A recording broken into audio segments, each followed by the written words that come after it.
Hey guys and girls, how you doing today? Your boy Too Lazy for Life is back with season 2 of ReZero. We're on episode 4 now. I'm super excited for this episode based purely off of the preview that we got to see at the very end of the previous episode. Well, it wasn't really a preview, it was more like just the end of the episode teaser segment of the episode that I didn't see coming at all. I thought Subaru was just gonna pass out and find Emilia also passed out on the floor, and that was it. That was where the story was gonna end for that episode. Cliffhanger, fade to black or whatever. I wasn't expecting him to then wake up in his own freaking bedroom back in his previous life. Okay, and then his dad, all right, I'm not even gonna go into that. We're gonna let the episode speak for itself, okay? But his dad just jumps on him, and then he finds out that he's basically back in his his previous life before he got isekai'd, all right, which we talked a little bit about at the end of the previous episode, right, in the post discussion. We don't get to see a whole lot of isekai that delve into the person who got isekai'd's previous life. Generally, that's left to only the first 20 seconds of the first episode of season 1, and we never touch upon their previous life ever again. But here we are with ReZero Giga Chad Isekai, showing everybody else how it's done, giving us a backstory episode now for this episode about Super. Well, I mean, it's not. I mean, it is kind of a backstory, but it's not, because this whole trial that Echidna has set up in this temple ruin building thing is about facing your past or something, confronting your past. It's all about something to do with facing the skeletons in your closet from your previous, living experiences that most likely are not going to be very pleasant for you. Probably the reason why Emilia fucking passed out within like 3 seconds, as we've already seen from all the hints and foreshadowings from, let's say, Frozen Bonds and all of this other minor dialogue hints between her interactions with Subaru and whatnot. Emilia's got a whole lot of skeletons in the closet, like with the whole forest of elves frozen over, and why she's been left all alone in that forest living with Puck, and why everyone detests her as like the reincarnation of the witch. She's got a whole lot going for her. So Emilia's got a whole lot of baggage, all right, in that fucking trunk that we need to have flushed out and explored a little bit more as to her character development. But now Subaru is going to undertake that trial, having just nonchalantly walked in on that fucking trial that was seemingly, just cut short. And then he gets sucked into it all and has to now undergo his own trial. All right. So it's probably to do with Subaru's previous neat life as a loser. All right. And something to do with, how he always perceives himself as such a loser with no self-value and self-worth.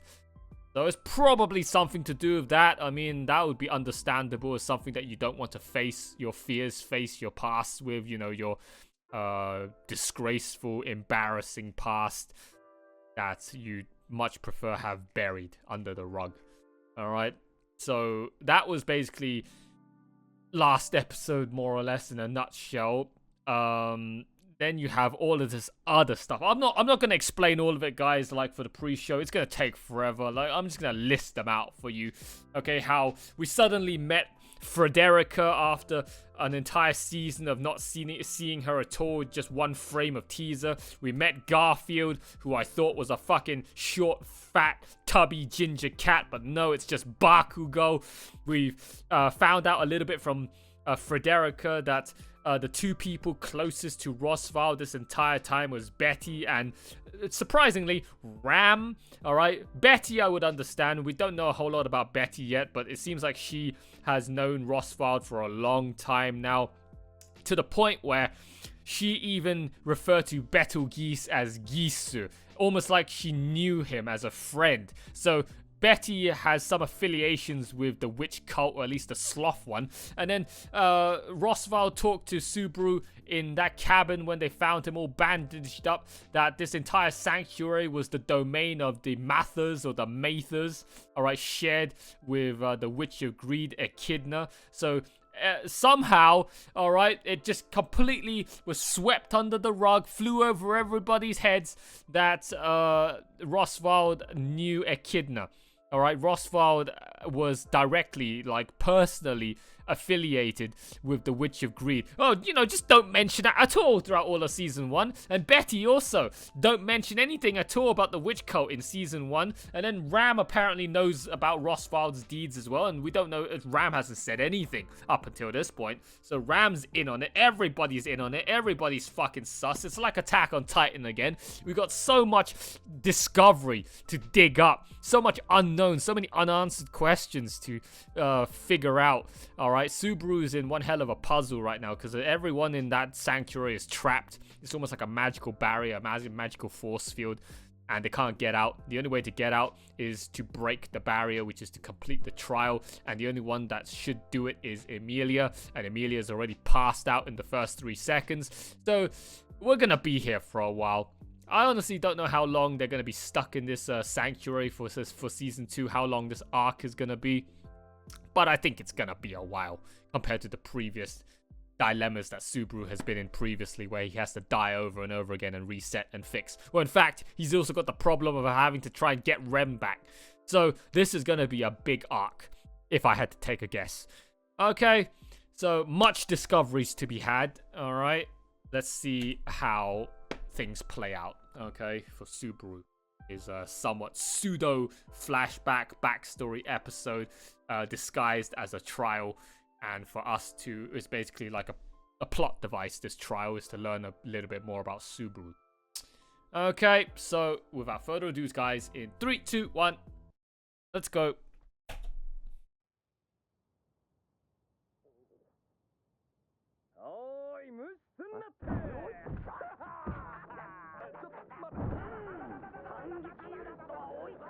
Man, his dad is ripped. What the fuck? Oh, hey, it's his mom. His wife has got elf ears. Or eyes.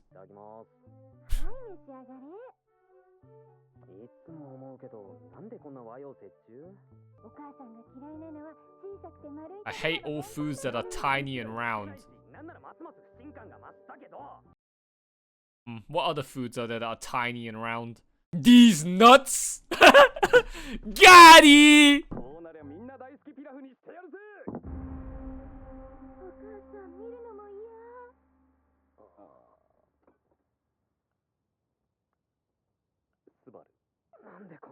Oh, you're still feeling the witch's grasp. Oh right, of course, this fucking trial.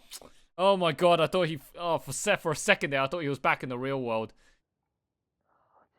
The immersion is too real.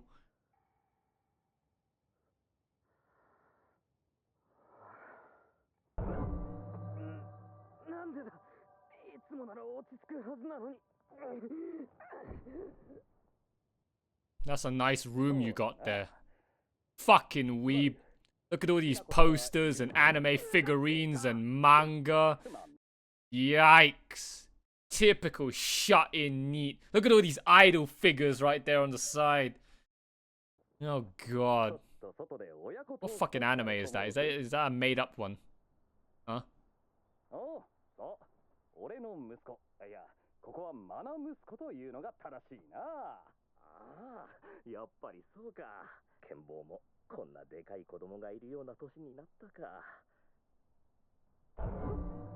Wait, really? Subaru takes after his mum? He's got his mum's eyes. I never noticed that. Never really drawn the resemblance.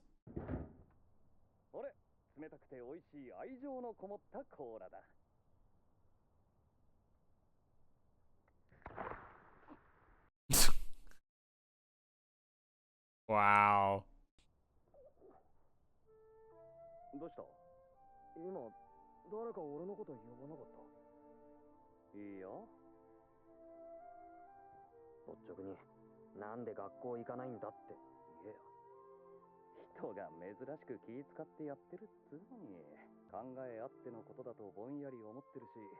考えなしのことでもある程度はしゃあねえなと見逃す気でいるしな。俺は学校が全てとは思ってないしな。True, your dad's woke.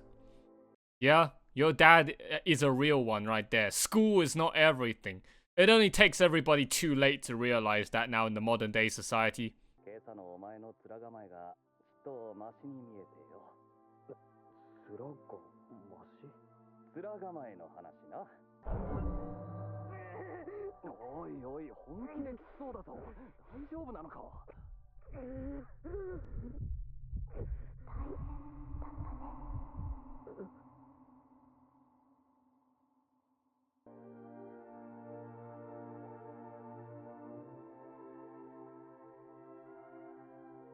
ありがとう、スバル。君は私を助けてくれて。なんだ。どうして私を助けてくれるの？Salty. Very salty. ごめん。そうか。落ち着いたのはいいんだが、あんまり心配かけんなよ。Nothing new to see here, folks. Okay. Just nothing new to see here. Another day at the office, isn't it? 俺だけが気づいてる俺の弱さを父さんやお母さんに叩きつけてほしかった。俺がどうしようもなく小さくて。Self-worthless, belittling, self-deprecating, depressing. Huh? I thought you were done hating on yourself. でも、いつからかな。一番にできてたことが一番じゃなくなっていった。俺がこうやってみんなを笑わせてる方がずっとすごいし、ずっと強い。やっぱりあの人の子だな。そうやってやることなすことバカになっていって、何も考えないで暴れてばっかりで。こんな楽しいこと俺と一緒にいなきゃ味わえないんだって。Ah, yes, the good old high school clout chaser that realizes that as time goes on and they grow up, all of those people that followed them once upon a time left because they're all dick-sucking clout chasers. They're all vain sheeple, all right, that will no longer be by your side later, and you'll be left with no one but me. All right, that's what you get for being one of those like pretentious popularity chasers, all right, back in high school, back in kids school. それからひたすら目立たずに済むように。Oh my. でも、父さんもお母さんも、どんなに俺がみっともなくなっても、変わらずに接してくれて。それが一番怖かった。俺を諦めさせてほしかった。でも、諦めるのは簡単だよ。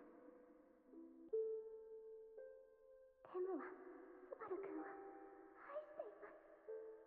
テムの英雄は世界一です。誰が自分の殻にこもったぐらいで自分のガキ見捨てるかっつの。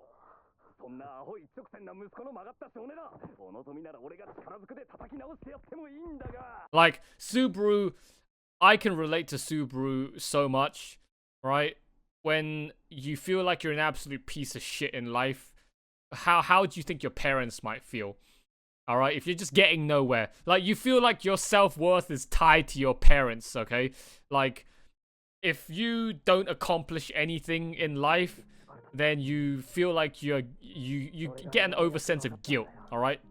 If you're a good person. There are some people out there that literally don't give a shit and just continue to be a psychopathic sociopath, all right, narcissist.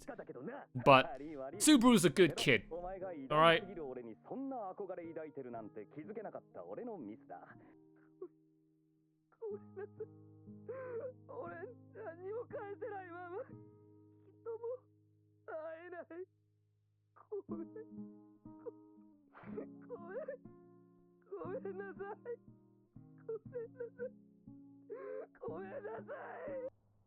Oh, this episode's just so fucking depressing, man. いろいろとお前にもあるんだろうよ。だから俺から言うことは一つだけだ。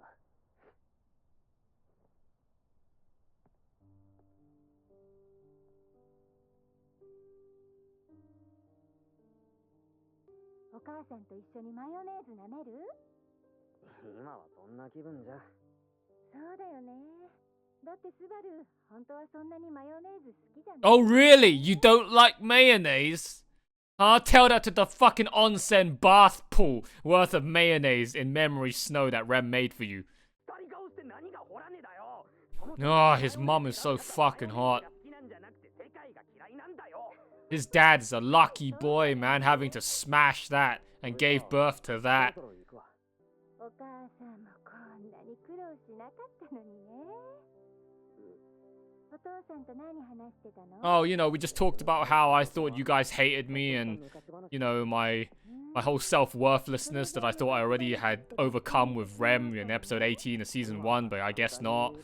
And, you know, how you guys don't actually hate me and it's unrequited or whatever the fuck, like, family love, alright? Undying, unyielding love. Because we're your parents, no matter how much of a loser you are, we'll still love you. スバル、親は子供が思ってるより子供のことよーく見てるの。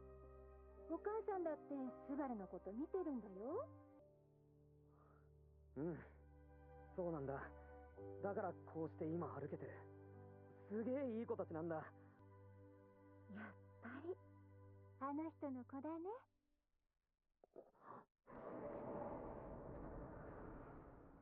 俺がちゃんとできてるかな。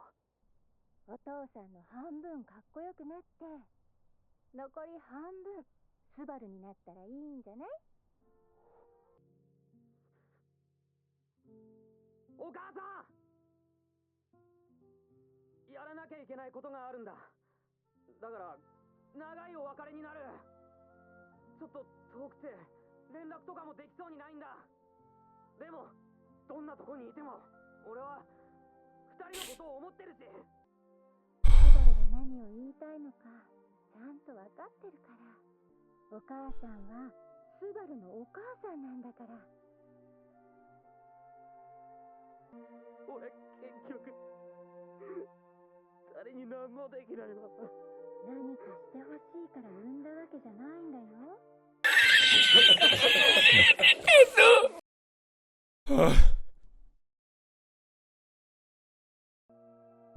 れじゃあ行くよ。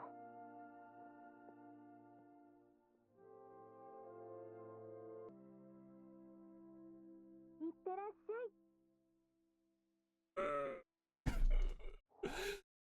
Oh, why do I do this to myself every single time I'm sitting here watching this fucking show, man?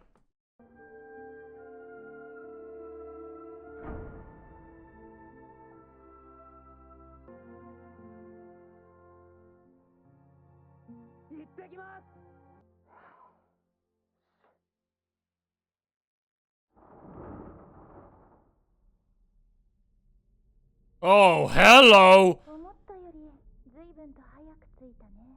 ようこそ。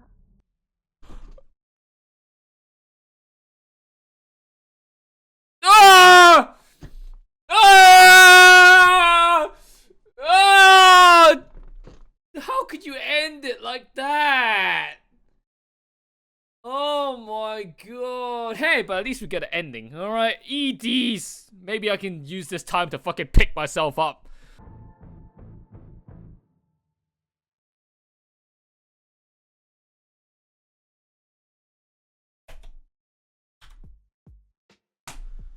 Oh, that was a good ending. Oh wow, those ED visuals, man, that looks cool.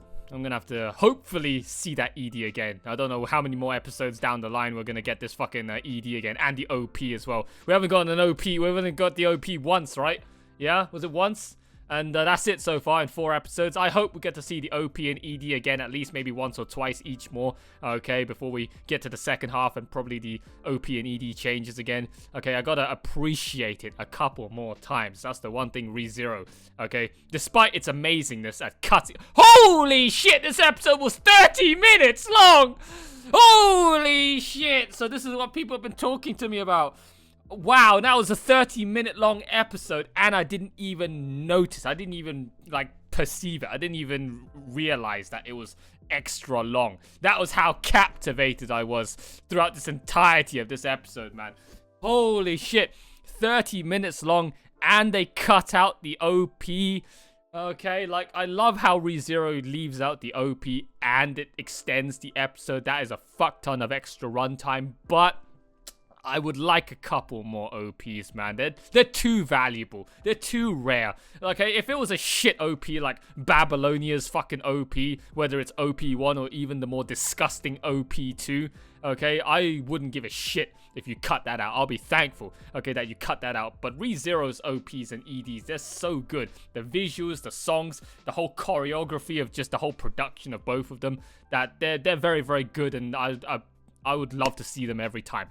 Okay, but the fact that they make it so rare, like, it's too rare. To the point where it's like eating something tasty at a restaurant, but it's just a small little smack. It's a little fucking smackerel, okay, of a taster. And then it leaves you wanting more, and then you suddenly get this addicting craving feeling of, I'm not satisfied yet, please, give me more of that yummy food.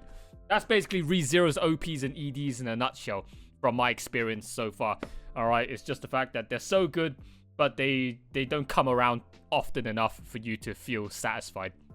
Yeah, sometimes an OP gets played too many times to the point where you get bored. Sometimes it's shit and you don't want it to get played at all. This time, ReZero's ones fit in that Goldilocks zone, just before the Goldilocks zone of it's so good that you get given it, but you don't get given it enough. Okay, and it makes you keep wanting more. And every time it doesn't come up, you feel slightly deflated and disappointed.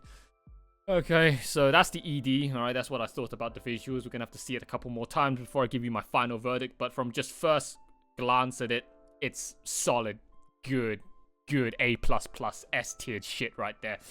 Alright, this episode, holy shit. How many episodes is that in a row now that I've cried my fucking damn eyes out? I've lost count. Are we reaching double digits now, huh? 10 episodes now that I've cried my eyes out. 12 episodes now. I don't fucking know. By the end of this fucking season, I probably would go into close to 20 episodes in a row, maybe, crying my fucking eyes out. We're on episode 4. Huh? Like, people told me, it's like, oh, you crying already in season 1? Bitch, you ain't gonna survive season 2. Season 2 is gonna rinse you dry. It's gonna dick you up the ass, alright? So fucking hard that you're gonna be on the floor quivering in fear. A he-gout face. Fucking fluids pumped out of every single orifice. Crying of, please, Yamete, no more. It's so painful. I'm on episode 4, guys. And that's what this episode did to me. Holy shit, I am so fucking drained and wasted right now. I have to cry so much. I mean, what did I really cry about? It's just sentimental, sappy shit. Alright, this episode, now that I think about it, okay, now in hindsight, I just had a ingenious correlation and stroke of realization. This episode was basically Violet Evergarden episode 10. Alright, it just tugged at your easily low-hanging fruit heartstrings. Alright, it was a gut punch, a dirty, underhanded, undermined tactic cheap shot to the kimochis, to your feelings, man. It didn't take a whole lot for you to cry in this episode when the mum was introduced and the dad was talking about how much they loved their son, and the mum talking about how much she loved Subaru and how the two of them were always going to be there for him no matter how much Subaru hated on himself and thought that his parents didn't love him because they think that he's a failure in life and never amounted to anything. All right, he had so much high praise and what's the word for it? Like expectations, yeah, thrusted upon him. All right, that he couldn't meet any of them. We'll talk about that in a little bit. We'll expand upon that in a little bit. But yeah, you guys get the point, yeah? So Subaru, his whole life, it seemed like he had to meet the expectations of those. Actually, yeah, that's a good point. Yeah, we'll touch upon that as well. Meeting the expectations of those around him, all right? Subaru was too much of a self-conscious person where he tied his own self-worth and values to the perception of others, to how other people perceived him, rather than how, well, actually, that's not really true because he also perceives himself pretty damn well. He's also pretty self-aware of himself as to just what kind of a person he is. Subaru, very complex character, aka very, very human, very, very grounded, very, very relatable. All right, Subaru, he speaks to me. All right, he hits too close to home for me in the bucket loads. Okay, in droves, in volumes. That just how much Subaru's personality and his lifestyle and his character is like a one-for-one copycat mirror reflection of my own. Okay, so let's break down this episode and how it went. All right, the different aspects of Subaru's previous life that he had to go on trial for, from, you know, Echidna's like witch trial of confronting your previous past skeletons in the closet, having to face your own fears and whatnot. We got to learn a little bit about Subaru's, you know, fears and his lack of self-worth and all of that shit, right? From his monologuing, dialogue-heavy episode with Rem, episode 18, right, from season 1. But now we get to explore it even more, as if Subaru's character wasn't already flushed out as it was. We're gonna flush it out until there's not a single scrap left in the barrel. All right, so Subaru, throughout this whole trial, if we were to sum it up, okay, in a nutshell, it's basically just a brief glimpse, a brief like peering into the window of Subaru's past life, where he was a shut-in degenerate NEET that didn't want to go to school anymore because he had lost all sense of self-confidence and self-esteem and whatnot. Relatable, like I said throughout the video myself. All right, I was in that position once before as well, when you were high up on a pedestal in society, aka your adolescent childhood years, where you were so full of confidence, so full of self-esteem, so full of arrogance, all right, wanting to act like, you know, the big head honcho in the social food chain, the social hierarchy, the school ladder of popularity, all right, and you were on top of the world, making everybody laugh, making everybody think that you were the coolest kid in town, all right? And then slowly as you grow older, you realize all of that disgusting, pointless, clout-chasing, dick-sucking, papega, sheeple mindset of clout-chasing and trying to appease, all right, your surrounding fellow bros and everyone else in the school, all right, about how cool you are means jack shit when everybody fucking grows up. All right, and they start realizing the true harsh nature of reality and the working adult world. And you spent your life, your childhood, being too busy, fucking around, and not take it seriously. And then you grow up and you realize that you were left all alone because you just made all the wrong choices back as a kid, sacrificing all the right choices just to act like a clown and make people laugh and have people have all their eyes on you. All right, it basically is like every single high school American teen, you know, one of those cringy ass flicks, right, of the nerdy kids at school getting bullied by the high school jocks, sort of like American live action teenage movies, right? Something like that along those lines. And it's always all the popular kids that act like, you know, they're the kings of the school. And later on in life, they're the fucking 16, 17, 18-year-old preggers with 6 kids and a deadbeat dad, all right, that's also like 18 years old, but then suddenly left at the age of 19 when he went out for cigarettes and wouldn't pay for child support, all right, and never came back. And he didn't even bring back the milk, and you know, all he's in prison, or a drug dealer. You know, all those kids, yeah, the ones that spend all their high school time being popular and not getting any brains, not getting any real life skills to be of a useful, functional asset to society, yeah. And then you know, they end up being a fucking loser later on in life. Life karma, the debt collector comes back in droves later on in their life when they're older to ask for that payment, all right, of their social standings. They had a high social standing back as a kid. Well, your social standing comes crashing back down, all right, in your adult years when you realize that everything that you did as a kid was of very little extrapolated social value and worth in the grand scheme of the cogs in the conveyor belt, the cogs in the machine of the industrial nature and the engine, the machine of the Illuminati organizations of capitalism, corrupted corporations, and the government, and all of that bullshit, yeah? So Subaru was basically in that position. What a fucking long drawn out explanation that was. TLDR, Subaru was a kid that spent all of his free time not growing up, and then finally when his years caught up to him, but his mentality wasn't, all the kids left him and Subaru was left all alone. Okay, and then he lost all his self-esteem when he realized that all of his eyes were no longer on him, and then he became a shut-in NEET with no self-confidence and no self-respect left, right? Because as we heard throughout this entire episode, like, as a kid, you just get this same scene and the dialogue getting played back over and over again, right? Of these people surrounding Subaru as a kid, right? Saying, oh, you're your dad's son. You're just like your dad. You're your dad's kid, all right? Which is basically saying that you're a spitting image of your dad, and therefore everyone around Subaru, or how Subaru perceives how everyone else perceives him, is that you're not really an individual. You're not really an independent aspect, all right, living for yourself. Everybody perceives you as just a splinter, a chip off the old block. That's it, an apple that fell off the tree. All right, you're just a clone of your dad. You're like your dad's, you're your dad's offspring. You are just a junior version of your dad. Everybody perceives you to be just like your dad. And from all of the moments of the flashbacks of Subaru's, childhood life, of how he's running around with kids, constantly making fuss, causing commotion in the neighborhood, pranks, getting caught, all of that, the delinquent behavior just to make the surrounding kids around him think that he's cool and look up to him. It's all about all eyes on Subaru.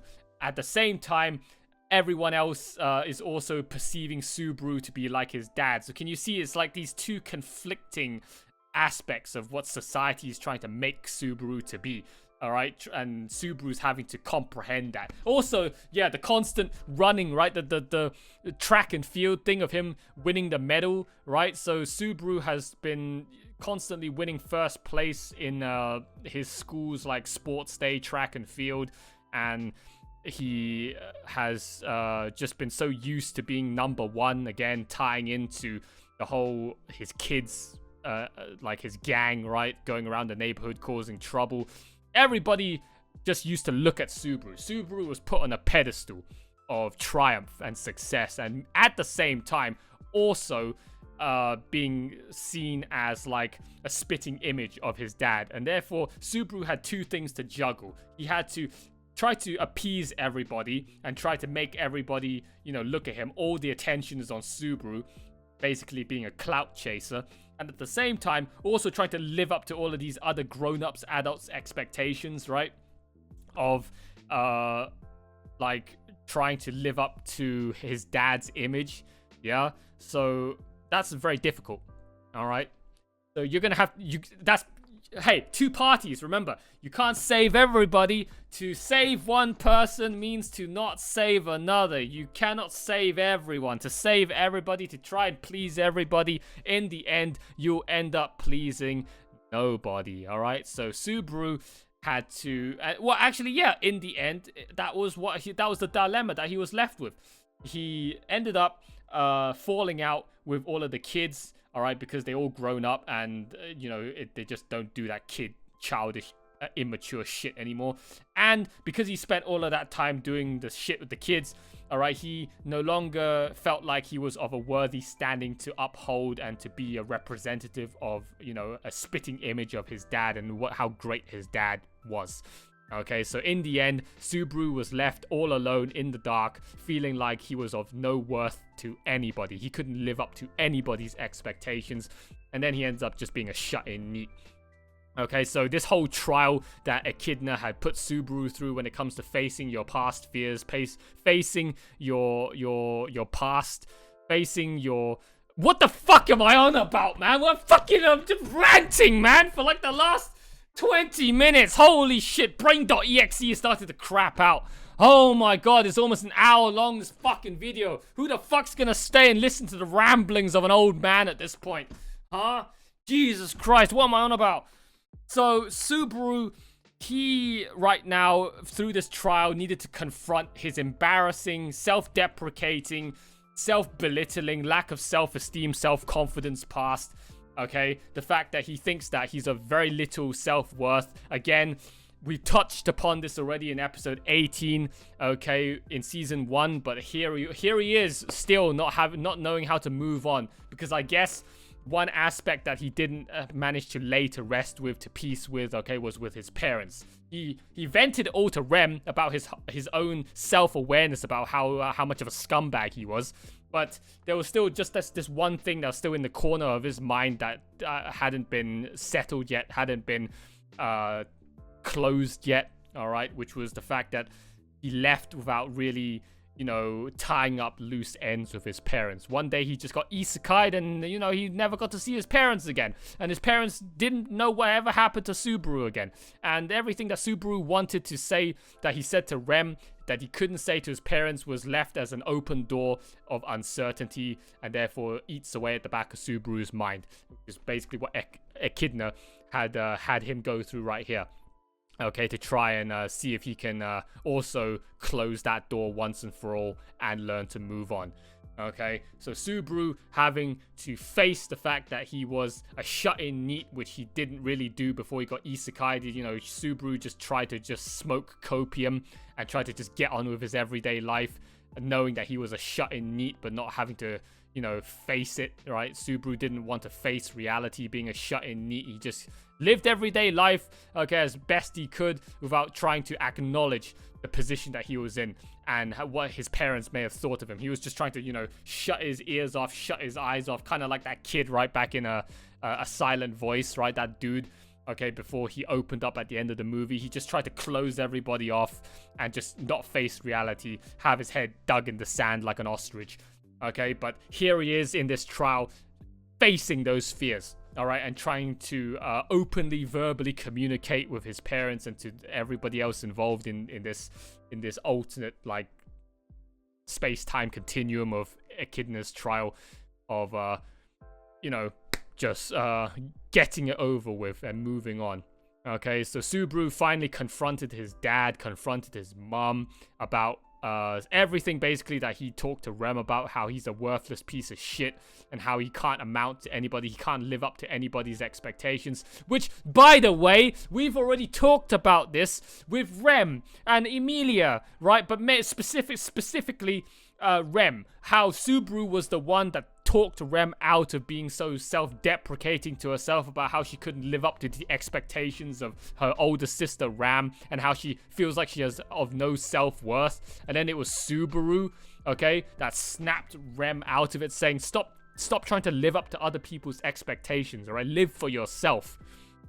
All right, have some confidence and value in yourself and just be you. All right, the uniqueness of you is what makes you special, but you're trying to just constantly copy and live for the sake of others. All right, and that's just not doing it for you. Ironic how Subaru is the one, you know, preaching to Rem about all of this shit, and here he is breaking down over the exact same problems. Probably Rem needs to come in and give Subaru the exact same fucking pep talk that Subaru gave Rem back in season 1.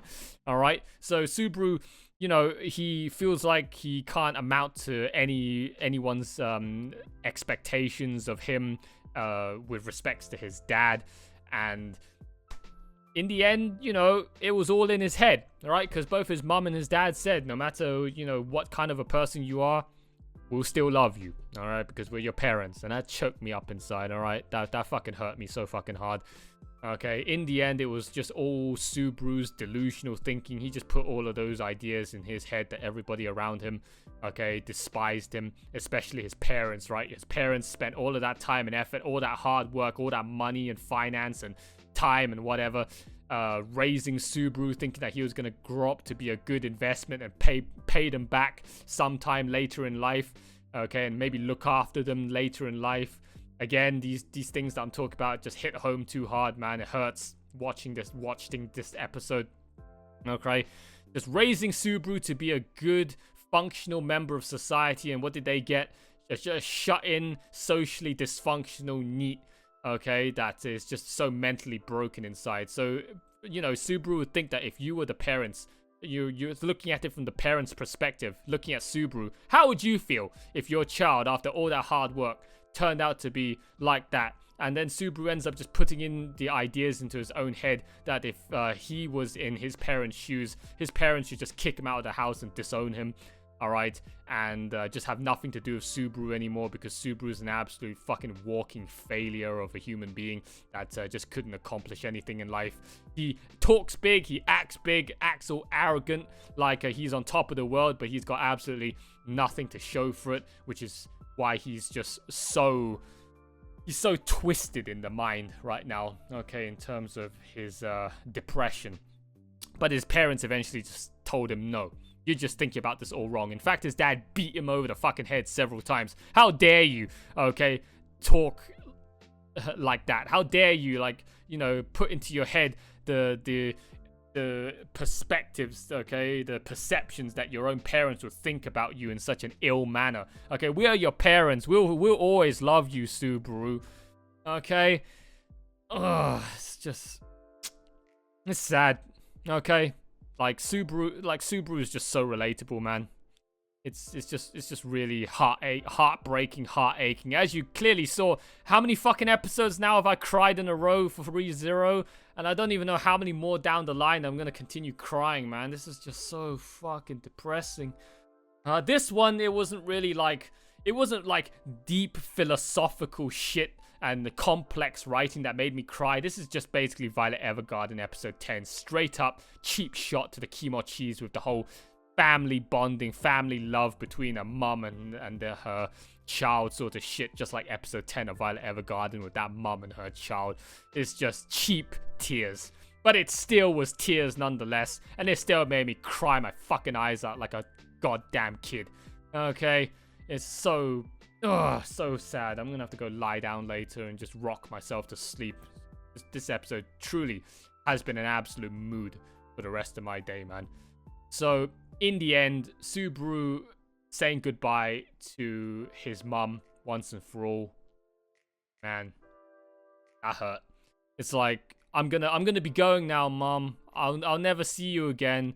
Okay, there's something important that I have to do. I'm so sorry that I couldn't do anything for you. And it's just everything that Subaru said at that crossing, that train crossing was so symbolic. All right, that crossing represented the crossing of worlds, the crossing of Subaru's like diverging path in his life and his story. A train crossing in a fucking TV, in a fucking anime especially. Alright, a train crossing is so... And cherry blossoms. Why don't you fucking add cherry blossoms into that scene while you're at it? A train crossing is such a symbolic plot device. It's such a symbolic tool you use, alright, in specifically mainly high school anime. Slice of life anime. Slice of life scenes. A train crossing. Okay, symbolizes so much in a character moving forward. Alright, and all of that shit. You guys know that. You guys know that by now, alright? I've analyzed that kind of stuff to death by now, alright, in all the shows that I've seen. Alright, so in that moment there, Subaru's mom's on one side of the train crossing, Subaru's on the other side. They're about to part ways. Subaru's never going to see his mom, his parents ever again. The last memory that Subaru had was him walking out, alright, before he got hit by a truck on that night in episode 1 of season 1. And the last thing that he got to hear from his mom was... Iterashai, which is what? I'll see you soon. Have a safe journey. Goodbye. Something like that. Goodbye. Your mom's last final words to you was goodbye, and you never even turn around to say anything back.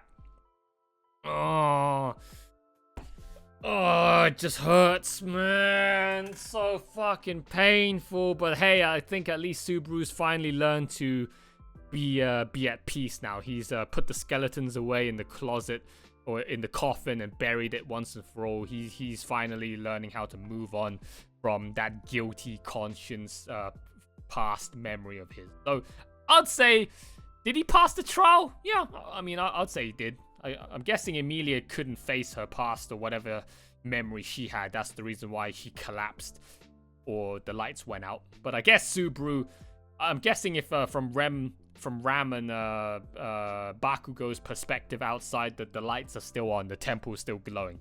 So Subaru's probably doing well in his trial. Okay, he's probably gonna pass. Either that or the meeting up with Echidna right at the end there in that classroom is still more of the trial to come or whatnot. Okay, but I don't know.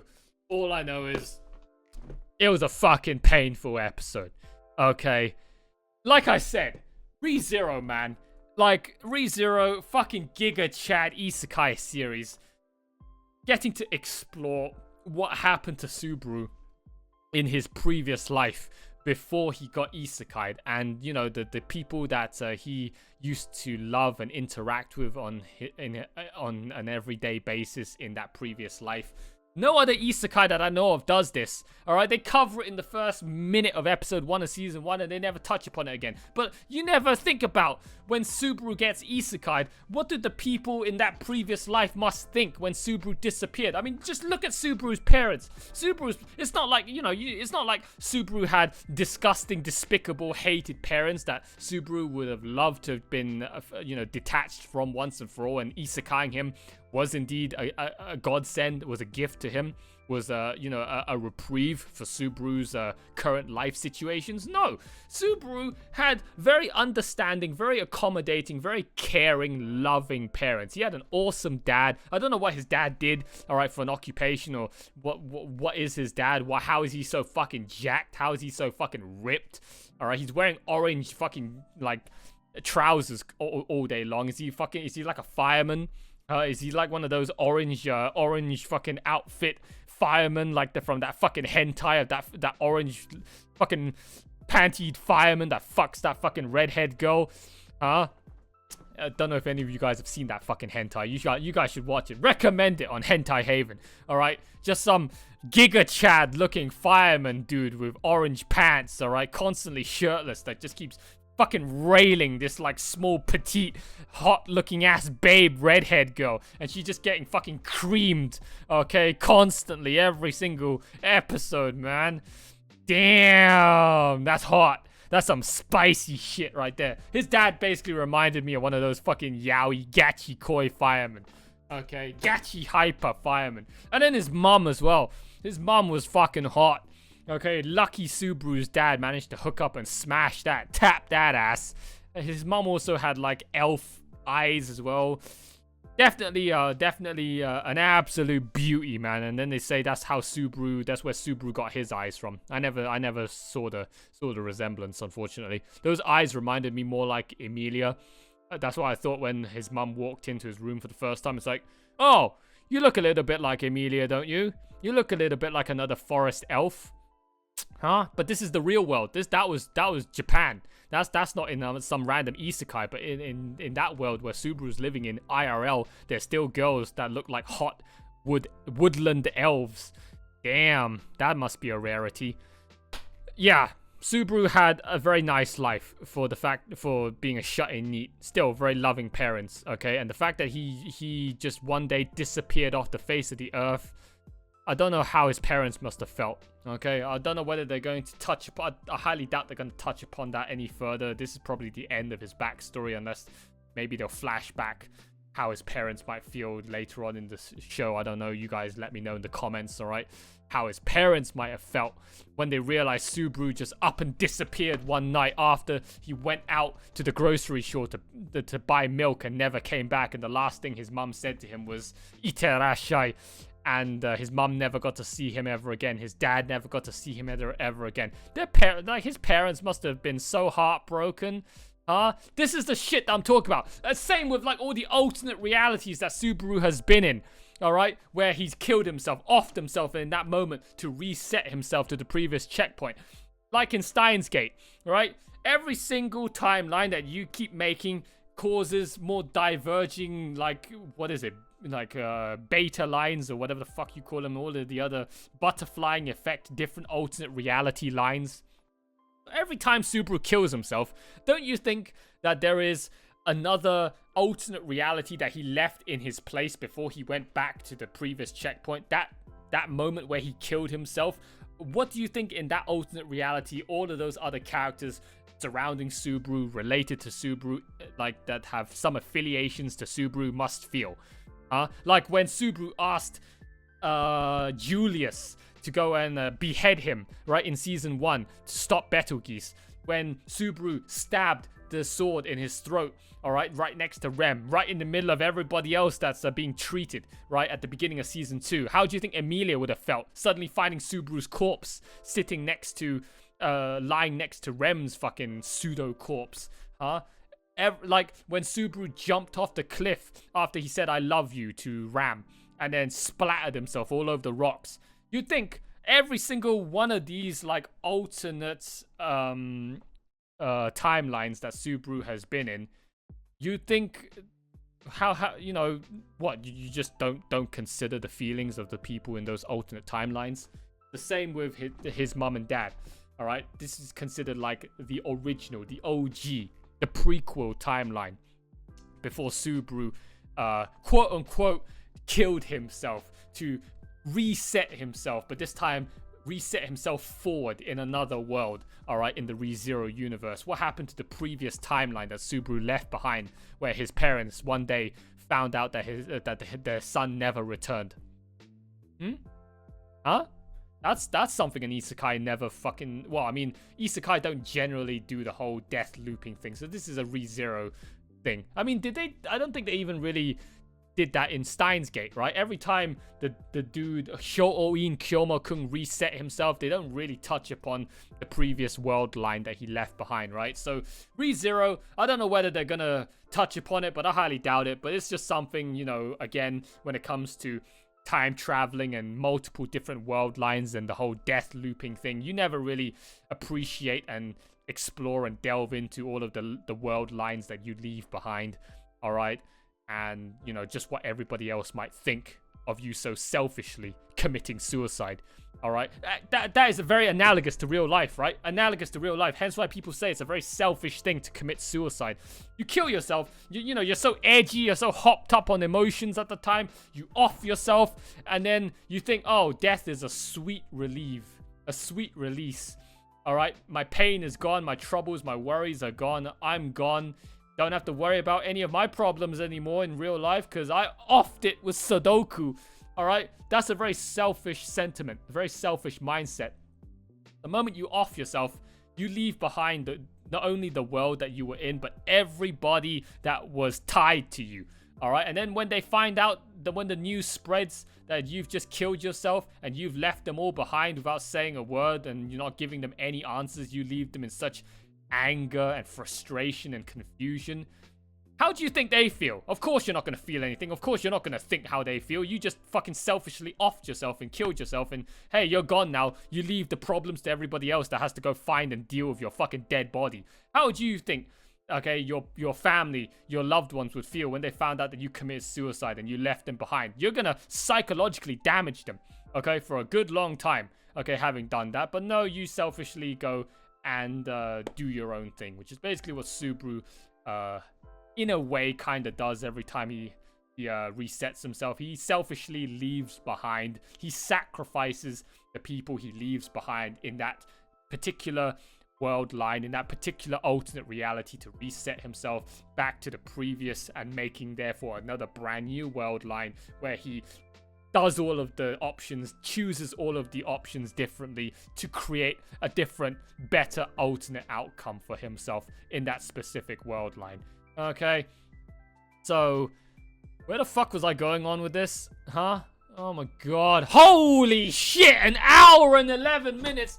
Okay, we gotta wrap things up. All right, so let's try and sum up this episode in a nutshell, okay? TLDR for the people who somehow will skip to this bit by coincidence. You understand my 5-minute summary now of this episode and what I thought about it. Generally, TLDR, this episode was amazing.